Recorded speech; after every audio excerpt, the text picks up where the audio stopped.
I'm Jolene Wynn, and this is the Porn Addict's Wife podcast, episode number 89, Conversations with Rob. With Rob. Your life does not have to revolve around your husband's pornography addiction. You are not defined by his choices or by what he sees on a screen. You are not just the porn addict's wife. You are so much more. In this podcast, I'm going to teach you how to go from handling it to healed, because I've been where you are and you don't have to stay there. My name is Jolene Wynn. I'm a member of the LDS Faith, a certified life coach, and a wife of a former porn addict. And this is a podcast for the porn addict's wife. Hello, my ladies. How are you?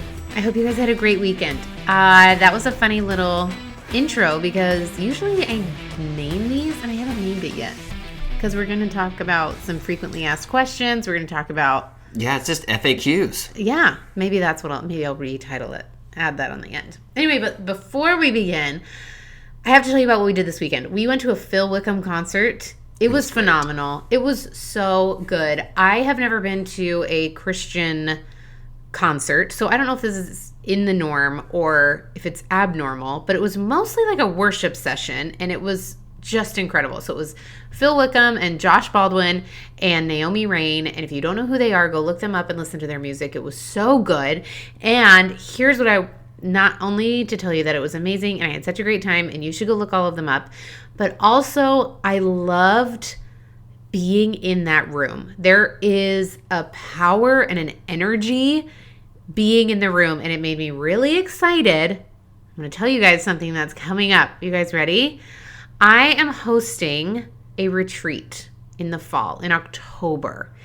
And I don't like the word retreat, so we're going to call it a go forward. Okay? I am hosting 15 women on a go forward in October in Nashville, Tennessee.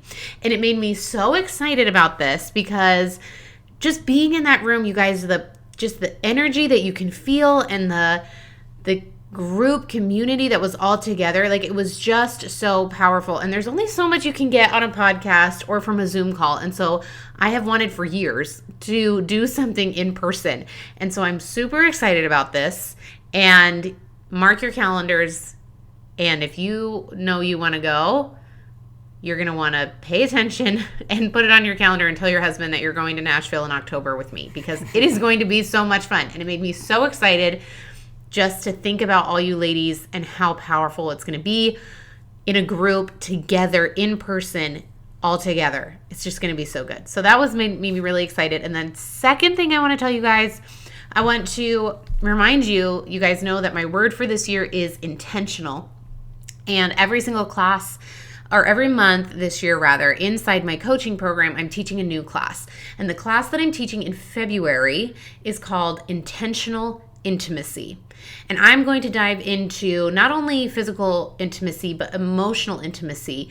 And I'm super excited to teach that class. So if you want to learn more about that, then come join my coaching program so you get access to that. You have to be inside the coaching program in order to get access to that class.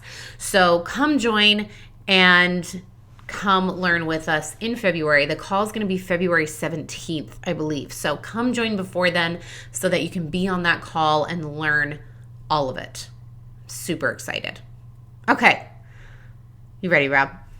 Ready. He's just been waiting so patiently, sitting next to me. So the other day on my Instagram, if you guys are not following my Instagram, you can. It's at Jolene Wynn Coaching. I'm just impressed you can say all those things. Oh. Just like, just said. Well, it's just my thoughts. Like, it's not like it's already hard. Ready to go. Yeah, I mean, it's just like scheduling. Just came it's like out doing of the calendar, you know? So the other day on my Instagram, I posted a question box and just said, you guys love the episodes that I do with Rob. So what do you want? What questions do you have for him? And we looked at some of these questions and just combining them with other questions that I've gotten previously or emailed to me. We have a few that we want to answer. And then Rob says he has a little rant to go on later, which I'm excited for. He doesn't rant often. We'll see. Well, we'll see how much of a rant I'm in it a is. ranting mood. I'm very excited. And so if you've listened to our past episodes with me, it might come a little more ranty today. Okay, So. he's not much of a ranter. He's not like me. He's so nice. Okay. All right, so let's start with one of these questions. All right, we'll start with just Yeah, go ahead. the first one here. It says, what are some of the ways he sees life differently after not having a life focused around porn? And I thought that was a great question. That's a great question. Why? How do I see life differently? First of all, how did I see life when I was focused on porn, right? I think that's important to lay out here. For sure. My life focused around porn, it really was all-encompassing. Let's see. Julie's twin sister just got a puppy. I'm sure you've seen some pictures. Yes. And it's a brand new puppy. And right now it's potty training.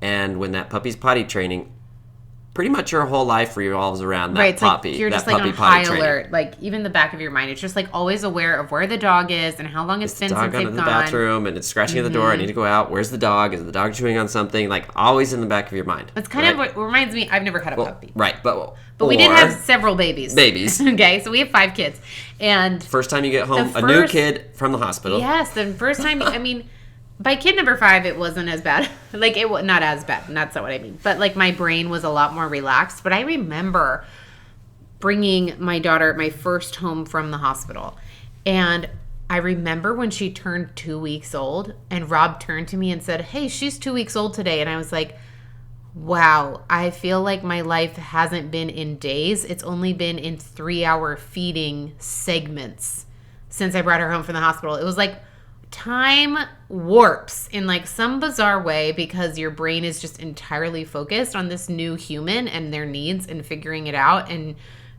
that's all your brain can focus on. And so there is nothing else. So I apologize in advance. Those are beautiful things. But that type of like focus and hyper focus and like all consuming energy is what my life was trying to like avoid porn, like trying to think about, well, in 2 steps, right? So I would say that's like really much my life when I was like trying to break out of it. That was just always on my mind, always worried about the dog going to the bathroom, right. always worried about like a slip up, how long it's been. Okay. Who, what so have today I it's seen? been this many days or... Yeah, and just a weight, right? Just a weight the whole time. It's a majority of the energy of your thoughts, right? And so it affects, obviously, everything you're doing, right? It affects, how you show up every day, how you show up to work, how you show up with your kids, how you show up with your wife. In that it's there, in that it's in the back of your mind, right? And I would say that's it's the same weight, it's the same all-consuming part of you, even during an active addiction, right? If you're like actively seeking pornography. So when that is lifted, it's so wonderful. It's like, sorry, this is the only thing we have to compare it to. But like at one time we had should we share our horrible cat story? We had this cat that pooped everywhere, and we had a crawling baby. Oh my gosh, you guys! I don't experience anxiety on a frequent basis, but I had so much anxiety about this cat and this baby, and I just was always on edge and always just checking everywhere to make sure my baby wasn't going to just crawl into a pile of cat feces. It was just so bad. When we didn't, all of a sudden we didn't have this cat anymore. It's another story. And it was like this biggest relief. Like we could walk into our home and not worry about stepping on cat poop and not looking for the baby and thinking if it was going to crawl into the cat. Okay, now let's be clear. We're not intentionally comparing pornography addiction to pets and babies, okay? They're very different. Very different. What we are comparing is just the mental focus and mental stress. So I just wanted to share that. If that makes sense. Right. In no way do I think it's connected or related, but but do you see, the question was, what was your mentality before? And I'm just trying to share from someone who maybe hasn't had a pornography problem what that feels like on a day-to-day basis, right? Like always hanging over your head, always there. And so how do I see life differently? Like, life was a chore. Life wasn't life was a task. Life was a burden. And to be able to have that lifted is just so freeing. It just provides such a relief, such a way to move forward and start thinking about other things. Like, all of a sudden that was gone. Like, boom, I could think about what I wanted to do, what I wanted to be, what I wanted to create in my life, how I wanted to grow. There was tons of activities that I just didn't participate in because, honestly, I didn't have the energy for. Because my mind was so wrapped up in other tasks and other things like to you were avoid. using all of your mental energy on porn, like there was nothing else to give. Yeah, not or to give, on it, or to avoid it, or whatever. Yeah, I was draining those resources of my brain and passion and living and doing, and it took away from those. And so when that was gone, it's just, how do I see life differently? It's just such a gift. So I'm not sure if that was the basis of the question there, but that's just kind of how I viewed it. That was a great answer. So here's the next question. They said they want to know how he finally sought help, and then what he did to help his addiction. There's several parts to it. So let's start there. So how did you finally seek help? How did I finally seek help? So it was a number of years, and for me, it was before we had children. It was a long process. You guys, a very long It's a long process. It didn't just happen overnight. I know you guys are on this side of our story, and so it's very easy for you guys to think like it was yesterday or like a very short amount of time, but it was a very long years. Journey. So a number of years, Jolene didn't know about it, and I actively sought pornography. And then really it was a moment where Jolene was pregnant, and we were watching another kid in our home. We didn't have kids yet, and it was a little kid. And I just realized, like, I didn't want that in our home, right? I didn't want me going out and seeking pornography while my kid was at home. Okay? So just to be clear, that happened later, right? I looked at pornography while I had little kids. For several years after that. And then I told Jolene, and then I still had relapses and fell into... For several years. Recycles while we had children. Yes. Right? 3 kids even. Yeah. Right? Mm-hmm. Multiple children. But that was what I finally turned, for me, an effort to change. The effort. Or desire. A desire. There you go. A desire to change. Right. But just because I had that desire didn't mean it happened overnight. Right. Right? It meant that there was some work to do because I wasn't dealing with anything, and then I was like, oh yeah, I'll just, figure this out. Willpower this way through it. Doesn't work. Which isn't here's the best message I can give. That's not the answer. Right?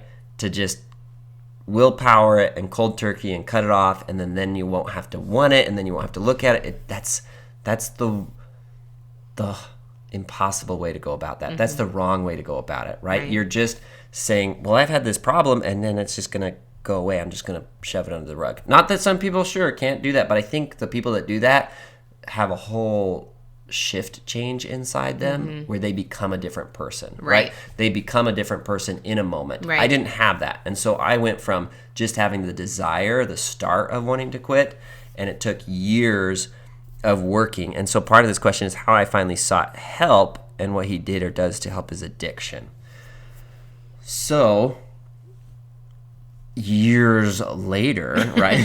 Years on and off, y'all, of going to therapy for 6 months and then being like, I'm good. And he wasn't going to therapy for his addiction. You guys, he never went to therapy for his pornography addiction. He went for depression. Yeah. And so he would go to therapy for like 6 months or less for his addiction. Then he'd say he was fine. And then he would... For depression. He said addiction, but you meant depression. For depression. And then he would kind of go back into struggling with depression again. And so it really was... I feel I'm coming into your story, but let me know if I'm wrong. It really was after we moved to North Carolina that you had like a major depressive crash again, and then you went to therapy again, and you were just kind of like this mentality of, I'm going to figure this out. Mm-hmm. Yeah, it was done. It was like It was a commitment to myself because I had crashed a third time, and it showed me that it was my moment where I realized what I was doing wasn't going to work, and that nothing I created in the world was going to fix myself. Nothing outside of you. Nothing outside of me could fix what was going on inside of yeah. me, and that there needed to be a focus on my internal state, my internal self, and to change that, not change my job, not change where my we lived, living environment, yes. not change who my friends were, not change who the hobbies, not change, and this is part of the other question too, but not changing what filter I use, or not changing when I sit with my phone or not sit with my phone, or be with a computer or not be with my computer, because that is the question. The next one, we'll go there in a minute. Well, it's part of it, right? It's part of like, we'll go there in a minute. Okay. But I really feel like this is part of it too, is after he went to the therapist, really he had this commitment, like, I'm gonna go and I'm gonna figure this out, and I'm gonna stay in therapy till I figure it out. And he had a really great therapist who introduced him to, mindfulness and meditation, and that really worked for Rob, and processing his emotions and all of those things. And he came to me and he said, I have a couple of sessions left with my therapist and I feel like I don't need him. And I said, no, I refuse to let you quit therapy. You're not allowed to quit. I refuse. And so I made him go for a couple more months. And honestly, I was thinking, thinking of it this morning. I was done. I was like, I'm not doing this again. I was actually thinking about this morning, is we see a therapist and we just use like therapy or even a life coach or anything to get you out of like the acute crisis, the immediate problem that you can't deal with any longer. Right. That's and usually then what therapists are for. You just use it to get back to a little bit of like stability. You haven't solved any problem. You just get out of the pain. And then you're like, mode. I feel great. You're like, oh, this is great. But you never deal with like why it happened or the patterns and behaviors you have. And so eventually you recreate it because you don't stick with it long enough to get there. Right. Now, I'm a dentist, so I have to give a dental analogy. Okay, and great. I hope people can help follow along with me. All right, so don't stay with me. Stay with me. All right. When you get a infected tooth. Okay? You can go to the dentist, and a lot of people that I see with an infected tooth, they say, "Just get me out of pain, doc. And all I want is an antibiotic to get rid of the infection." I say, "That's great. I can give you an antibiotic. The pain's going to go away, but unless I treat your tooth afterwards, your pain's coming back. Come back later. It's going to come back later. There's still something that's going to... The rotten tooth is causing it. Yeah. And some of them just like, well, just pull the tooth then. I don't even want to deal with it. Just pull it. Well, that's great, but if I pull the tooth, there's going to be some long-term consequences that we also need to work on and deal with. Which will also be painful. Pulling the tooth isn't like the magic painless fix. Right. And we need to replace that tooth, or at least stabilize your mouth so it doesn't collapse back there without that tooth. Okay? So there's like, most people just take the antibiotic, and sometimes we don't see them. And they'll come back a couple years later and be like, I got another infection. They come back months later. I got another infection. Now the tooth's gone. Now you got to pull it. Now you got to do long-term things. Like they made it worse by just doing the quick fix. Delaying it. So in comparison with therapy, with an emotional overwhelm, sometimes we just get back to the point of feeling back okay. We're not feeling great. We're just functioning again. And we don't commit to the time to figure out why, right? Figure out what's running in the background. And how to change it. Unconscious programming, what kind of cultural beliefs, what kind of beliefs we have about ourselves and about our relationship that's happening. So in a similar way, I feel like divorce is kind of like that. Pulling the tooth. And that's fine. If you need to pull the tooth, sometimes the tooth gets pulled, right? But there are some, in the dental thing, some things that you still need to do even if the tooth gets pulled, right? Because there's still healing. There's still things, the replacement of the tooth and the, fixing what caused broken tooth in the first place so you don't lose all the other teeth. Right, exactly. And that's what I was going to say. I was like, even if you pull the tooth or you replace the tooth or you fix that tooth, if you don't change the behavior, then another tooth is going to... And let me be clear, we're talking to both the men and the women on this conversation, right? Right, because we both feel this emotional trauma. I don't like to use the word trauma. Let's say drama. We all feel emotional drama and baggage from what we go through, both the men and the women. Keep going. Okay. Well, part of this question is, what did I do to help with the addiction? And I can tell you things to do to treat the infected tooth, to treat the immediate need to stop looking at pornography. Okay. Right? Yeah. The things that, you just got to break the habit first 30 to 60 days, right? Mm-hmm. And there are programs and accountability partners and filters. Who should not be you, by the way. Wives, you should not be the accountability partner. That is just my professional opinion. Just an opinion, ladies. He can get his own accountability partner. It's a way to break the habit, the addiction, the repeated use, right? Once you've broken that repeated use, yes, those safeguards, those antibiotics, I'm quoting with my fingers, right? Those little immediate healing things can last for a time. But I think I've said this before, if an addict hasn't treated the underlying causes, it doesn't matter what fences you put up around the addiction. If an addict still has the need to see the pornography, eventually life will get in the way, and there's ways to get around those. Right? It doesn't matter how vigilant, how on top of things are. And honestly, that's okay. I know that sounds awful, but that's okay. That's not like, if all that worked perfectly 100%, then you'd never actually change. You'd never actually become the person that you can become. Mm-hmm. And so what's the next step, right? After the things that did help, because those did help me when I was trying to go from actively seeking it to not wanting it in my life, and that desire period. Yeah, he told me I'm going to block these certain websites and I'm changing the password on the computer. I gave her that she had the password. I had the password I didn't to get have the into password. His computer. He didn't have it. I made rules where I wouldn't bring a phone into certain rooms, in certain situations, a computer into certain times, certain places. Became vigilant about when it occurred, when Jolene was gone, doing extra things, extra steps. And sure, it worked in my quotation marks. I wasn't viewing pornography, but I was just But the desire was still there. Yeah, well, the desire was to quit, but the desire was still there for pornography also. That I could slip up at any moment, right? If I wasn't always on top of it, always on edge, it could slip up at any moment. Mm-hmm. So what's the next step? We don't talk about this. Sure, just quit looking at pornography and will solve everything. Sure.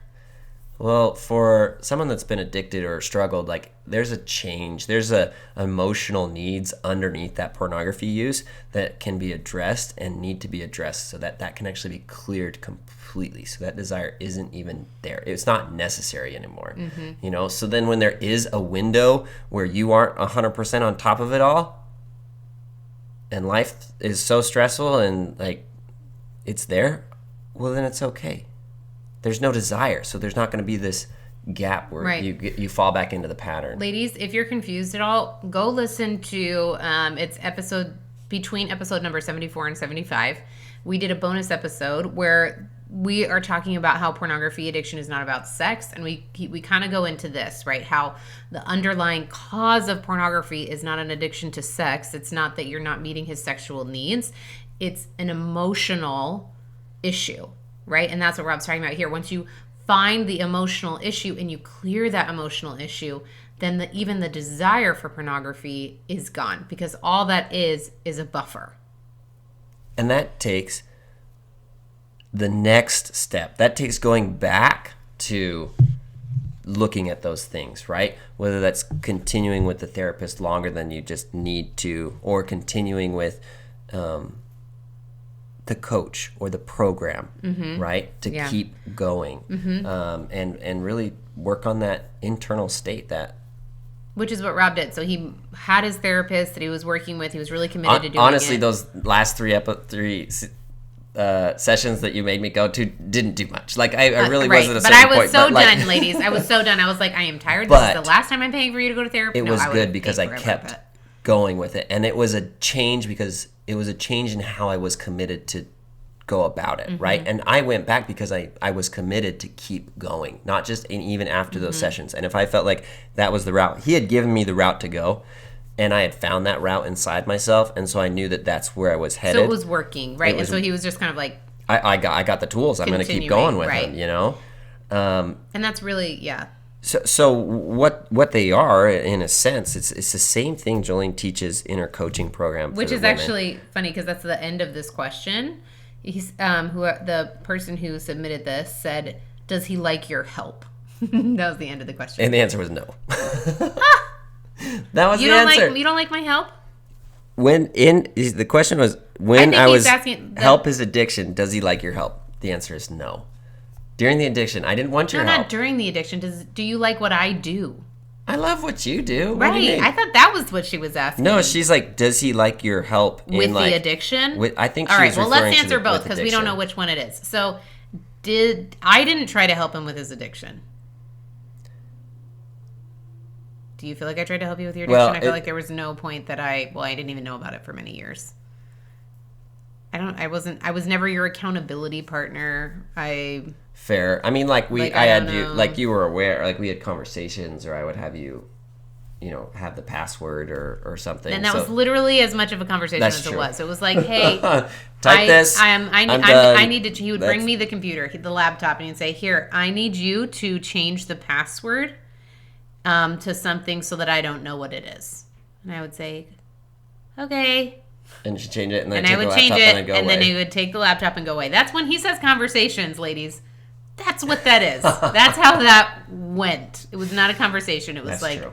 Here's a sentence. That's very, very accurate. It's very accurate. So I did not, I would say, help you or try to help you with your I would have resisted that help at the time as well. Exactly. And here's why is the things that help me recover, they are tools that help you become more aware of yourself. Tools that help you manage your mind and your emotions, which really is the underlying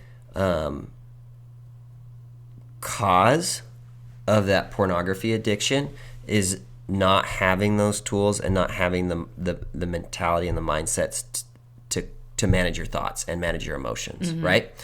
And so at that time, anything that would have been put on from the outside, that would have just added more pressure for what I already couldn't control, for what I already couldn't do. And so I would have resisted it, been angry, been frustrated. Yeah. So we've talked about this before, but we've had this question many times. How can the spouse help? And I'm going to say it again here in the same way. Yeah. The best help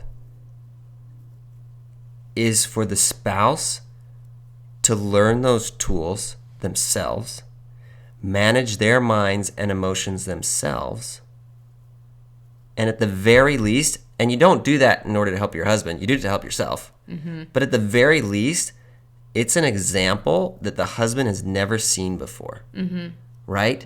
It's an example of like, I'm getting frustrated, I'm getting angered, all of a sudden you're not, all of a sudden you're like, not that you're not angry, but all of a sudden you're managing your mind, you're managing your thoughts, and you're not coming from a place of need and lack and your own insecurities, and like defense, and all of a sudden it's like, it takes two to be in a boxing match. Right. It takes two to be in an argument. Right. There's an offense and a defense, and then an offense and a defense the other way around, right? Right. When you let down the defense, all of a sudden the person on offense, like, you need the resistance. You need the ladies. I've done angry words, right? I've done a podcast on this. We've talked about this before. We did a bonus episode on communication, and then I have one called "How to Have Hard Conversations." And so you guys can go back and listen to those, and we dive real deep into that. But just in general, like if you're managing your thoughts in your mind and I come to you with my mess and my mind, and there's no mess of your mind to come back, then it's like clear. All of a sudden for me, there's no place to put all my garbage, and then I have to manage my own mind. Then it doesn't come spew out on you and blame you, and like and so in that way is the best help. And I think we've talked about that before. Like focusing on yourself for yourself is the example for someone that is struggling with that, to show them the way out. The way out is through managing your mind and managing your thoughts. Your emotions. Mm-hmm. And when I say manage, I don't mean control and shove down and throw away. And that's the wrong word, right? This isn't a manager. Right. This is just a whole different, it's thought, it's what you do, right, as a coach. Does that make sense, everybody? I hope you're following along with all my rambling. I feel like I'm just... So you do like what I do. In the other way that we can interpret this question of, does he like your help? Does he like your help? Do you like what I do? Absolutely. Like what Jolene... Some of the most powerful things for me to keep going on this...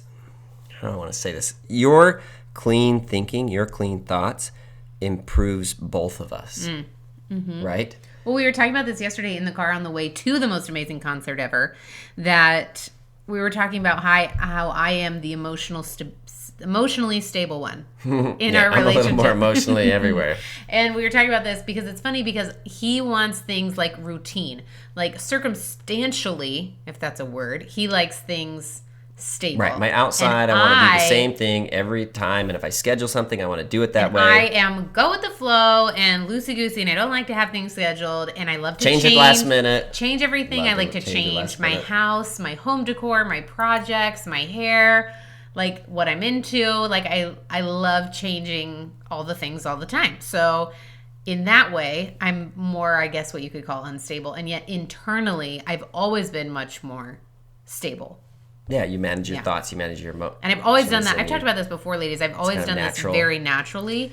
So that's why learning... and maybe that's why I want so much control on the outside, is because on the inside, fascinating. I don't have the emotional control. Right, and so you're trying to control everything I'm trying to control the outside so that I can continue to react in the same way. Because if something changes on the outside and I wasn't ready for it, then I'm going to lose the emotional control on the inside. Oh, absolutely. This is absolutely what it is. This is amazing. And this is why I'm able to change so much on the outside, because it doesn't affect your internally. Emotional state. You guys, this is why we can have so many kids so close together.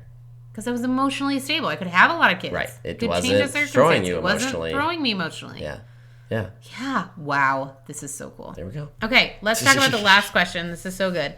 What are his methods and routines for beating/recovering from the addiction? We kind of just talked about that a little bit, but go ahead and you can dive into it a little bit more. Yeah. So I just, repeat kind of the same thoughts. Like, I know people are looking for the magic answer. It's kind of like ladies. Sorry. Okay. It's kind of like ladies how we want the magic diet answer. We're like, wait, how did you lose weight? It's the 21-day fix. Right, whatever it is. Right, it's pill. Keto. It's the pill. It's the whatever it is. You're like, wait, you lost the weight? How'd you do it? Because your way must be the answer I'm looking for. It's my detox. And then you try it and it doesn't work for you, and then you go ask someone else, and maybe it's their answer. Ladies, it's not the answer. It's you. It's how you approach it. It's how you use the answer through your thoughts and your feelings. Right, because in reality, you can go on almost any of those diets. Any of them. And they will work. And if you stick to it and follow the plan, long enough and you're in a caloric deficit, you'll get a result. And everyone hates that. Yes. No. My body just can't lose weight. And part of the reason that they hate it, and this goes into it too, is because it's so simple. The simple answer to losing weight, ladies, which I hate when people say this, because I firmly believe in my brain that it's harder after you have kids. It's not just about caloric deficit, but it is. If you want to lose weight, the basic, most simple formula is you have to be in a caloric deficit. And just hate me for this extreme answer, but if they put you in a hospital bed and confined you there and only gave you in your IV the exact caloric deficit your body need, it's going to lose weight. Right. Like, it's going to be forced to lose weight. Mm-hmm. And you're going to be miserable and hate it the whole time because you're stuck in a hospital bed. No one wants to do that. Anyway, but just the extreme, right? Right. And the reality is that There's no right answer. Like the right answer you're looking for isn't, oh, I did this program. I used this app. Yeah. That's not what it is. I used this filter. Right. We use this accountability program. Right. Because there's 20 different diets out there. But the reality is you can use tools and programs to break the acute phase, right? Get yourself in a place where, and that comes from wanting the desire to begin it, right? But to use the tools to break the acute phase, to get rid of the active infection, right? But there's still relapses. There's still moments where you're going to fall. And then to use more internal tools. So those were all the outside tools. So yes, use the outside tools to set up fences and set up barriers. The outside tools are not what's going to create the recovery. No, and then after that, all internal. Move to the internal tools. Move to the ways to process emotions and recognize and become aware of them and accept them. Yeah. Feel them. Understand them. Get to know yourself. Yeah. And then practice the thought work and the thought management around those beliefs and feelings. Discover those beliefs and letting them go. Right? It's a simple pattern which I still follow today. I become aware of something, and instead of what I used to do is shove it down. Right. Try to pretend like it didn't happen. That's not how I feel. I don't really think that. No, I shouldn't think that way. That's not, I'm not shove it away. Don't cry. Don't nothing's be dramatic. wrong. Nothing is wrong. You're overreacting. Right? So becoming aware and then not trying to resist what I'm aware of, right? Accept it and accept that there's a part of me that really feels that way. Yep. And then to allow myself, once I'm aware and accept and allow myself to feel that, and then sometimes that's all it takes, right? Sometimes it goes away just by becoming aware. I'm like, oh, I didn't realize I thought that. That's gone. That was a horrible belief. Gone. Right. Sometimes I become aware, and then when I finally accept it, it goes away. The belief goes away. Sometimes I have to feel and allow myself to sit in the emotion and feel sad, feel the grief, feel the loneliness, feel the fear, okay? So, and that's a tool, that's a practice, that's a teaching. Okay, so we're down to 3, 1, 2, 3, and then sometimes that even after going through that process, that belief is still holding on a little bit, and there's some tools and techniques, and it's kind of changing the thought and working on different thoughts and trying to practice with new thoughts to slowly change that thought over time. That internal work is what I still sit down and do because I love it. But it's daily for me, hourly. That's who I am now. I do this work, and it's a process. It's not something that you just rush through. There's things I'll hold on for months.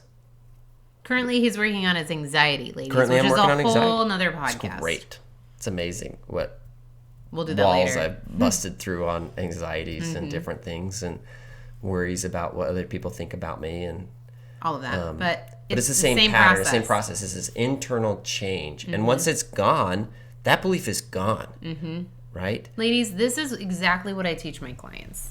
Rob and I do the exact same thing. Okay, this is how it's possible for you to heal and overcome your husband's addiction, even if he never does, because it's all internal. It doesn't depend on what's outside. Just like the addict doesn't depend, truly changing on his part doesn't come from depending on an outside app, an outside resource, managing the circumstances enough to try and change what's happening internally. We are taught to do it backwards, ladies. We're taught to go from the outside in. This is all from the inside out, and it's the same process. Very simple. Awareness, acceptance, allowing or processing, and then you can change the belief, the thought if you want to, and then you rinse and repeat. Ladies, it is that same process for literally everything. Yeah, I've done this with depression anxiety, all sorts of beliefs about myself, addiction, relationships, parenting. Well, still working on that, ladies. This applies everywhere. Every thought that you have, every belief that you have. Money. Yes, which is why... Excited about your new Here program. I am. So excited. Which is why I'm so excited about how I shifted in how I'm doing the program, my coaching program. You're still getting the great coaching. Still getting the amazing coaching, but I'm just adding on because this thought work, this work that we do, ladies, doesn't just apply to one area of our life. It doesn't just apply to our husband's pornography addiction. It applies to everything. The way you talk to your mother-in-law, the thoughts that you have about your kids, whether or not you go back to work. All of these things, how you feel about your body, the way you talk to your neighbor, like literally every single thing that we do, the process can change all of it. And don't you just love the new name of Jolene's coaching program? It's More Than the Porn Addict's Wife. Rob really likes that. Right now you're listening to the Porn Addict's Wife podcast. Mm-hmm. The program is More Than the Porn Addict's Wife. It's where you get to apply this, not just solely to the pornography behavior of your husband, but it's to your entire life. Rob's like my biggest cheerleader. I love it. And he does love it. All right, any parting words of wisdom? This was my rant. Oh, your rant. Oh, I forgot. It was about the dental thing. Oh, okay. It's the same thing we just talked about. There's just no magic pill, and I feel like when some of these questions come in, they're like, just fix it, just take it away, right? I listened to Morgan Freeman, if you don't know who that is. Amazing actor. Great voice. He does have a great voice. He was just talking, and he's like, when we pray for patience, does God give us patience, or does he give us the opportunity to practice patience? Oh, gosh. Right? Yes. Often, right? Yeah. When we pray for courage, does God give us courage, or does he give us situations to practice courage, right? And in the same way, it's like we just want it gone. We just want the courage given. We just want the patience given. We don't want the opportunity to work through pornography addictions. I just want the gift. We don't want the opportunity. I just want the miracle pill. Just sign me up for the program and hand it over and, give me the They don't even want the juice program. box. We don't even want the program. They just say, no, yeah. Someone mail this to me. Someone send this to me in my email, and all I have to do is download it, and it's done. And we don't take the opportunity to actually use it for what it can be used for. Pornography addiction can be used to destroy your entire life and everything around you and everything that is good in your life. And on the exact same sentence, pornography can be used as an amazing opportunity to grow and become and change and develop a gorgeous world around you and a beautiful relationship and home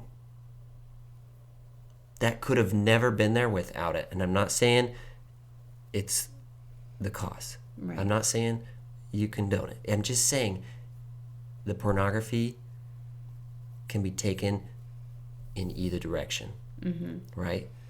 It's the behavior. It's the same hot water that boils will either harden the egg or soften the potato. Yes. Okay? It's the same boiling hot water.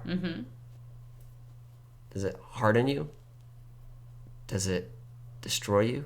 Or does it soften and elevate you and bring you closer to God, closer to each other, closer to a world that you never could have known before? And really, I feel like, I know there are so many of you that are like, yeah, sorry, that sounds like a really beautiful idea, but literally there's no example of this ever because pornography is evil and awful.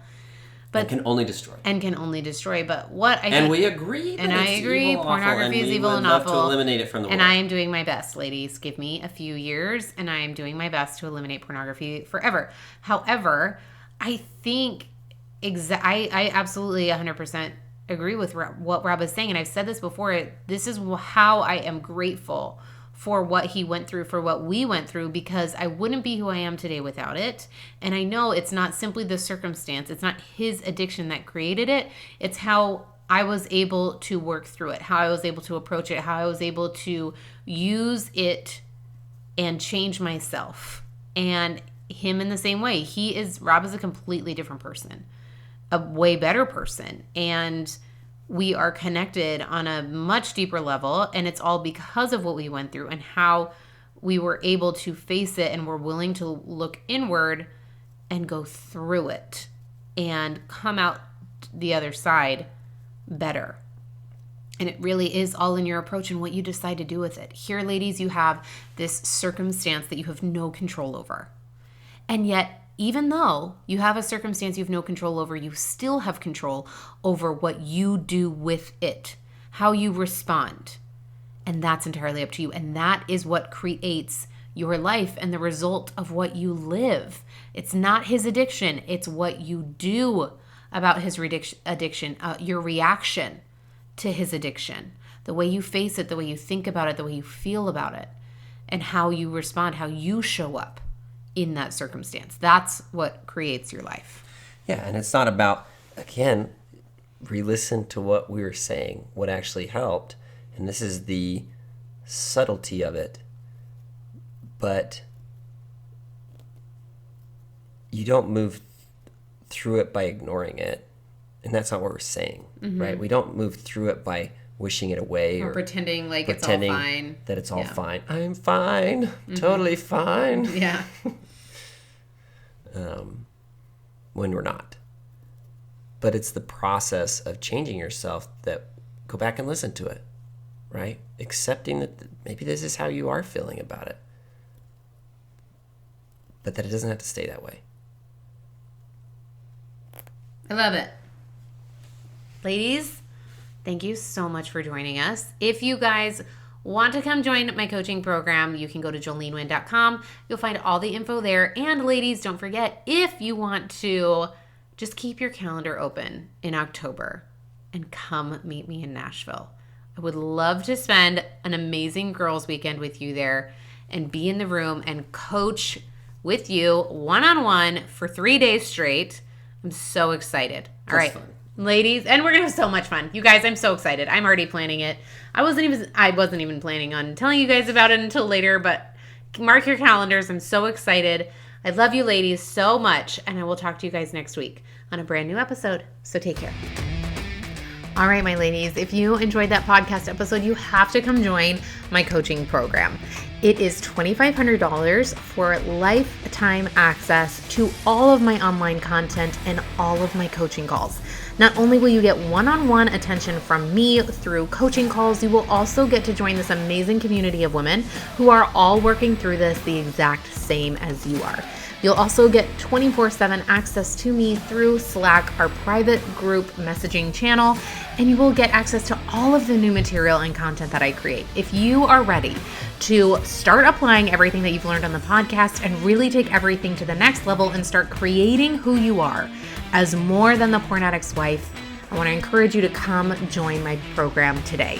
Head to jolenewind.com, click on join, and you can join anytime. I can't wait to see you there.